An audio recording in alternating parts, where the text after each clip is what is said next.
अभी तक सब्सक्राइब नहीं किया है एंड आप मेरे चैनल पे फर्स्ट टाइम मुझे विजिट कर रहे हो तो डेफिनेटली मुझे सब्सक्राइब करना ना भूलें, क्योंकि जैसा मैंने पहले भी कहा है कि आपका सब्सक्रिप्शन ही है जो मुझे इनकरेज करता है ताकि मैं आपके लिए नया नया वीडियो लाऊं। सो दोस्तों, मुझे अगर आप फॉलो करना चाहते हो तो कुबेरपीडिया नाम से आप मुझे सर्च कर सकते हो। यूट्यूब, टेलीग्राम या फिर ट्विटर, तीनों जगह पे मैं एक ही नाम से अवेलेबल हूँ। अपने क्वेरीज वगैरह क्वेश्चंस कुछ भी पोस्ट कर सकते हैं एंड मुझे सजेशन भी लिख के आप दे सकते हैं कि आपको किस टॉपिक पे वीडियो चाहिए, ताकि मैं उस पर थोड़ा बहुत रिसर्च करूँ अपने साइड से एंड डेफिनेटली आपके लिए नया और इंटरेस्टिंग इंपॉर्टेंट जो भी इंफॉर्मेशनल कंटेंट है वो आपके लिए बना के मैं पेश करूँ। सो दोस्तों, आज के वीडियो में हम बात करने वाले हैं बेसिकली इन्फोसिस के बारे में। ये इन्फोसिस ये जो स्टॉक है वो एक आईटी स्टॉक है, आप सबको पता है। एंड अगर हम इंडिया में इसकी बात करें तो टाटा कंसल्टेंसी सर्विस टीसीएस सबसे बड़ी आईटी कंपनी है, उसके बाद 2 नंबर पे इन्फोसिस का पोजीशन है। हम आज थोड़ा सा ये डिस्कस करने वाले हैं कि एक्चुअली लॉन्ग टर्म इन्वेस्टमेंट करने का कोई फायदा होता है कि नहीं। अगर आप किसी स्टॉक के साथ में 5 साल, 10 साल, 15 साल, 20 साल अगर बने रहे, आप लॉन्ग टर्म के लिए आप इन्वेस्ट कर रहे हैं, शॉर्ट टर्म ट्रेडिंग की बात नहीं कर रहा हूँ मैं, या फिर शॉर्ट टर्म गेन की बात नहीं कर रहा हूँ। लॉन्ग टर्म अगर आप बने रहे तो उसमें आपको कोई फायदा हो भी सकता है कि नहीं। यहाँ सबसे सिंपल एक एग्जांपल मैं आपको यहाँ इन्फोसिस का दूंगा। डेफिनेटली ये बहुत एक एग्जांपल है जो कि is not applicable to everyone. जैसे कि यहाँ पे अगर मैं आपको बताऊं तो मोटा मोटा एग्जांपल ये है कि 768 टाइम्स जो इसका करंट मार्केट वैल्यू है, 768 टाइम्स इसका एक्चुअल वैल्यूएशन है। तो अगर हम सही में कैलकुलेट करें जिस टाइम से इन्फोसिस का ट्रेडिंग हो रहा है, या फिर 94 में जो पहला बार वो आपका बोनस दिया था कंपनी ने, वहां से अगर हम इसका कैलकुलेशन करें तो आज के डेट पे अगर हम देखें उसका एक शेयर, अगर उसका ट्रेडिंग वैल्यू के हिसाब से हम देखें तो उसका वैल्यूएशन होना चाहिए 7,28,064 रुपया, 7,28,064 रुपीज। तो आप समझ सकते हो एक स्टॉक का वैल्यू 7 लाख रुपया। तो हम अक्सर बात करते हैं बर्कशायर हैथवे स्टॉक की, जो सबसे ज्यादा एक्सपेंसिव स्टॉक है अक्रॉस द ग्लोब। आपको पता है बर्कशायर हैथवे इंडिया के जो सबसे बड़े हमारे गुरु है, उनका है वॉरेन बफे का कंपनी। उस स्टॉक का वैल्यू सबसे ज्यादा है। एंड इंडिया में अगर हम करंट टाइम में ट्रेडिंग की बात करें तो हमारा सबसे ज्यादा एक्सपेंसिव जो स्टॉक है वो एमआरएफ है। रीजन बीइंग, एमआरएफ ने कभी भी बोनस नहीं दिया, कभी भी वो स्प्लिट नहीं हुआ। दैट इज द रीजन कि वो एमआरएफ आज 70 65 70 हजार के लेवल पे आपको ट्रेड करता हुआ मिल रहा है। शायद अभी थोड़ा सा करेक्शन हुआ है तो 60 65 पे मिल रहा होगा। लेकिन उसको अगर हम इग्नोर करें, अगर हम दूसरे स्टॉक्स की बात करें, विप्रो का भी ऐसा एक ग्रोथ स्टोरी आपको देखने मिलेगा, टीसीएस का, टेक महिंद्रा, कोई भी आईटी कंपनी आप ले लीजिए। स्पेसिफिकली आज के वीडियो में मैं आईटी की ही बात कर रहा हूँ। तो मेरा कहने का ये मतलब है कि किसी भी स्टॉक में अगर आप इन्वेस्ट कर रहे हो, शॉर्ट टर्म के लिए इन्वेस्ट कर रहे हो तो सही है, लेकिन अगर आपका प्रॉपर शेयर मार्केट से रेवेन्यू जनरेट करने का या फ्यूचर का कोई इन्वेस्टमेंट का प्लान है तो कुछ अमाउंट आपका ऐसा इन्वेस्टमेंट में होना चाहिए जो कि आपको लॉन्ग टर्म बेनिफिट बना के दे।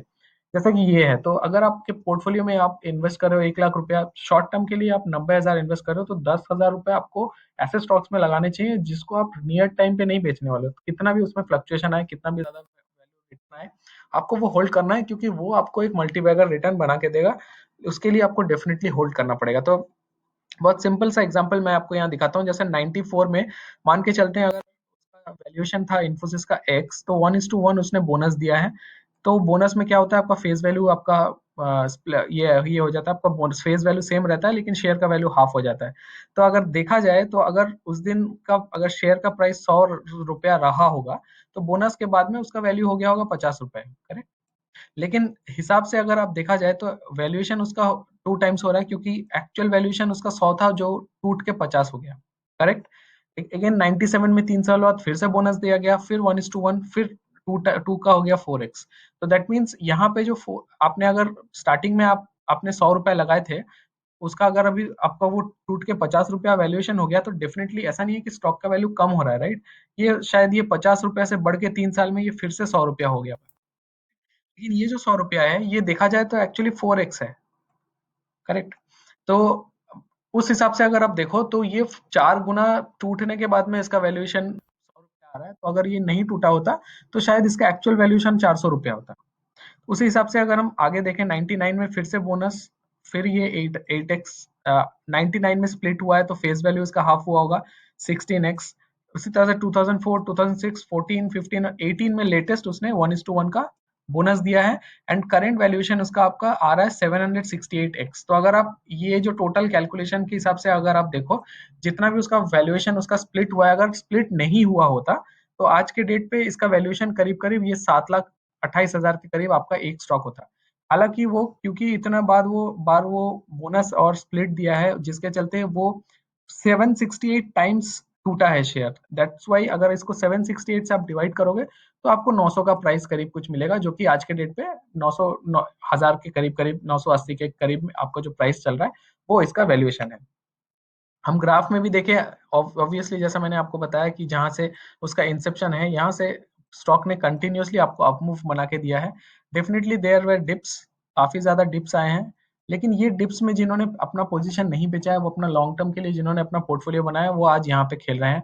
एंड यहाँ पे अगर किसी ने, आप जस्ट इमेजिन करिए, आपने जो मैंने प्रीवियस एग्जांपल में बताया, जो आपका एक्चुअली 728 टाइम्स बन के रिटर्न आ गया है, तो अगर किसी ने यहाँ पे अगर 1,000 रुपया भी लगाया होता, विच इज नेग्लिजिबल, 1,000 रुपया कुछ भी नहीं है, तो आज के डेट पे वही 1,000 उनका 7 लाख रुपया बन गया होता। करेक्ट? तो कहने का मतलब यही है कि आप कभी भी अगर इन्वेस्टमेंट कर रहे हो, लॉन्ग टर्म इन्वेस्टमेंट कर रहे हो, तो शॉर्ट टर्म का जो है पोर्टफोलियो है उसको आपको अलग रखना है, इंट्राडे का पोर्टफोलियो उसको अलग रखना है, एंड लॉन्ग टर्म के लिए भी एक पूंजी साइड में रखना है जिससे आप मैक्सिमम प्रॉफिट इसमें गार्नर कर सकते हो। उसके अलावा जो और एक इंपॉर्टेंट चीज है, क्योंकि आप लॉन्ग टर्म के लिए रख रहे हो, 15-20 साल के लिए एक शेयर को होल्ड कर रहे हो, डेफिनेटली एक स्टेडी इनकम भी आना चाहिए। शेयर का वैल्यू बढ़ रहा है, दैट इज ओके, लेकिन डिविडेंड बहुत एक इंपॉर्टेंट चीज है। तो कोई कंपनी अगर अच्छा डिविडेंड देती है तो आपके लिए वो बहुत इंपॉर्टेंट फैक्टर है, क्योंकि आपको ये भी देखना पड़ेगा कि जो आप पैसा छोड़ के रखे उसके अगेंस्ट में आपको कोई रिटर्न मिल रहा है कि नहीं। उस मामले में भी देखा जाए तो ये कंपनी बहुत जबरदस्त है। आप देखिए 2014 में उसने टोटल 70% डिविडेंड दिया, 2015 में फिर 2 बार, 16 में 2 बार, 17 में 2 बार, 18 में 3 बार, 19 में 3 बार। तो अगर आप 18 और 19 की बात करें तो 18 में आप देख सकते हो 200, 140, 340, और यहाँ पे मैंने ऑलमोस्ट आपका 800% का डिविडेंड आपको मिला है। फेस वैल्यू के 800%, अगर फेस वैल्यू आपका 10 रुपया है तो आपको एक्चुअली यहाँ पे 800 रुपया मिला होगा। करेक्ट? उसी तरह से आप अगर 2019 की बात करें तो यहाँ पे भी आपको अच्छा खासा डिविडेंड मिल रहा है। तो ये कंपनी डिविडेंड के तौर पे भी बहुत ज्यादा पैसा अपने कस्टमर्स को बना के दे रही है। तो अगर मैं समरी आपको बताऊं, समराइज करूं वीडियो का, मेरा कहने का यही मतलब है कि पोर्टफोलियो में अगर आप पैसे इन्वेस्ट कर रहे हैं तो 3 चीजों में आपको पोर्टफोलियो डिवाइड करना है। एक, थोड़ा सा कैश आपको रखना है इंट्राडे के लिए, थोड़ा बहुत आपको रखना है शॉर्ट टर्म डिलीवरी के लिए, जहां पे आप 1 महीना, 2 महीना, 3 महीना का हॉरिजन रखोगे, एंड कुछ पैसे आपको एलोकेट करके रखने हैं लॉन्ग टर्म पोर्टफोलियो बिल्डअप के लिए, जो कि बहुत जरूरी है, जो कि आपका पोर्टफोलियो बनाने में या फिर आपका लॉस रिकवर करने में आपको बहुत ज्यादा मदद करेगा। हो सकता है कि सारे स्टॉक्स पे आपको लॉस हो, लेकिन उसको रिकवर करने के लिए यही स्टॉक्स है जो आपको बहुत ज्यादा एक कॉर्पस अमाउंट बना के देंगे, एंड आप आसानी से अपना पोर्टफोलियो रिकवर कर पाएंगे। तो दोस्तों, अगर आपके पास इन्फोसिस का स्टॉक्स नहीं है, डेफिनेटली मैं आपको रिक्वेस्ट करूंगा कि आपको अगर अपना लॉन्ग टर्म पोर्टफोलियो बिल्डअप करना है, आप एसआईपी मोड में इसमें इन्वेस्टमेंट करना स्टार्ट कर सकते हैं। जब भी किसी भी दिन आप देखें मार्केट में करेक्शन हो रहा है, स्टॉक में डिप हो रहा है, definitely put your money into and अपना पोजीशन बनाना स्टार्ट करें। धीरे धीरे अपना इसमें एक लॉन्ग टर्म पोर्टफोलियो बनाएं। आप जरूरी नहीं है आप इन्फोसिस में ही इन्वेस्ट करें। इन्फोसिस का एग्जांपल मैंने इसीलिए दिया है क्योंकि ये इसने बहुत मैसिव रिटर्न बना के दिया है। 7 लाख इसका एक्चुअल वैल्यूएशन होना चाहिए था अगर ये स्प्लिट बोनस नहीं दिया होता तो उस हिसाब से देखा जाए तो कंपनी, ऐसे काफी सारे कंपनी है, आप अच्छे से अपना रिसर्च कर सकते हैं, या फिर मेरे चैनल के वीडियोस वगैरह देख सकते हैं। मैंने लॉन्ग टर्म पोर्टफोलियो बिल्डअप के लिए काफी स्टॉक सजेस्ट किया है, आप उसको भी रेफर कर सकते हैं।